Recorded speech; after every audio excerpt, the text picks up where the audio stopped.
শিকল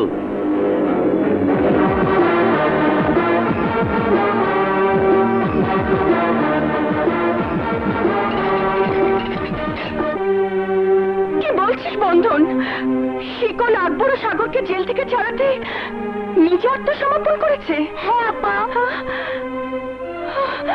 আমি তোকে ভালোবাসি রুমা। আজ থেকে আমি আর কোনো অপরাধ করব না। একবার একবার শুধু আমাকে আমার পাপের প্রায়শ্চিত্ত করার সুযোগ দে।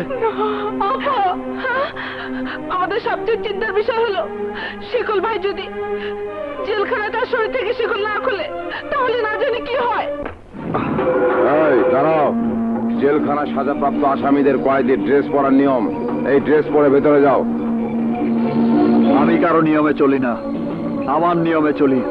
এই দাঁড়াও, জেলখানা যত বড় মাস্তানি আসে তাদেরকে জেলখানা নিয়ম মেনে চলতে হয়, তাই বলছি ড্রেস খুলে এই ড্রেস পরে নাও। এই জেল পুলিশ, আমি যা বলছি তুই তাই করবি। না, তা হবে না। আমি ওর ড্রেস খুলবো না। কেন খুলবে না? আরে এই লোহার শিকল আমার শরীরে আছে বলে আমি আজ বেঁচে আছি।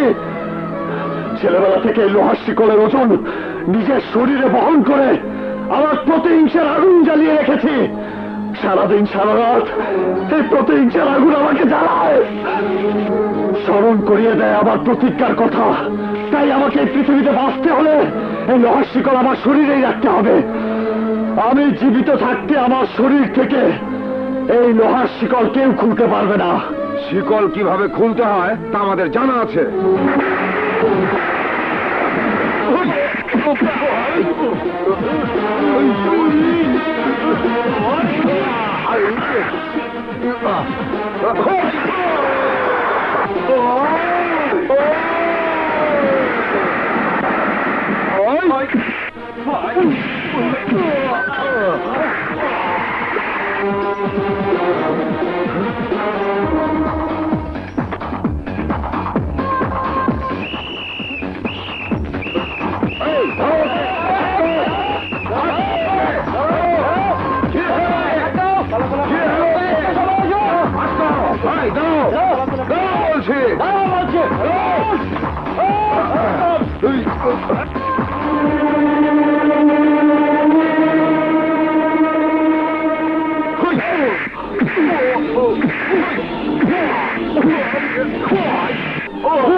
যাও, যার যার কাজে যাও।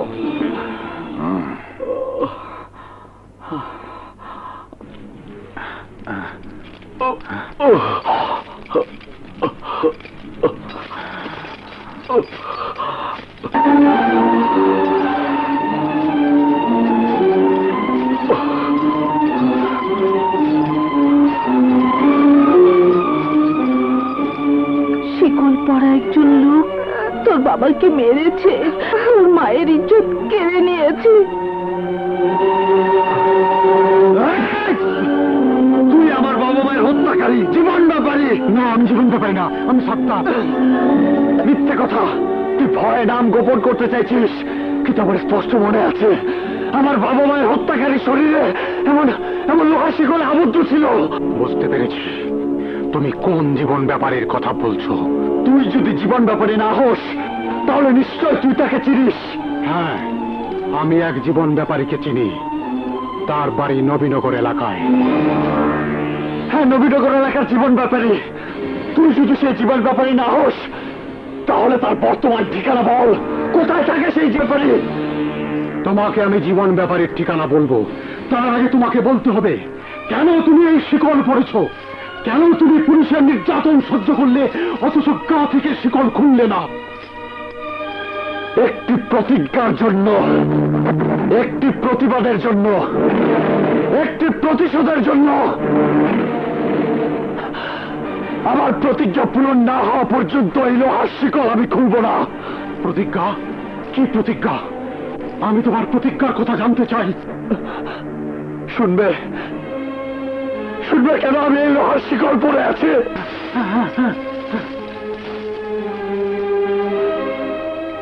আমার বাবা ছিলেন একজন ট্রাক ড্রাইভার। খালি মাঠ যাও।